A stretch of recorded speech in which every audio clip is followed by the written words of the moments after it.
Hello guys! Welcome to my vlogs. Our menu for the day, let's cook sinigang na tilapia guys. Ngayon guys, magawa po tayo ng kamatis. Ayan guys, iwain po natin siya. And then mag-iwa tayo ng sibuyas.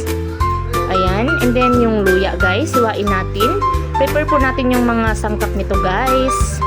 And then ngayon guys, prepare ko din po yung talbos ng kangkong guys. Ayan, habang guys, naano ko yung kangkong, ihugasan po natin yung tilapia.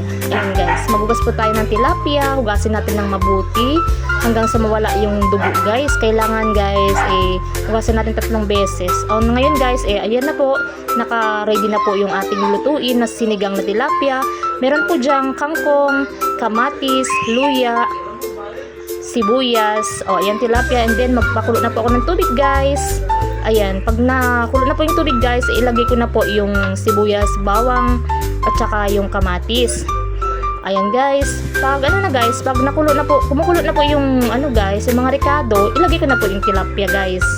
Ayan, haluin po natin guys. Ayan guys, hintayin po natin hanggang maluto. Lagyan ko ng may sarap, asin, takpan natin guys.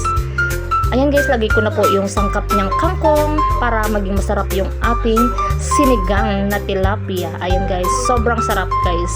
Our dinner for today is sinigang na tilapia, basta iba na masarap magluto. Ayan guys, tapos na po yung aking luto. Bye guys, thank you for watching.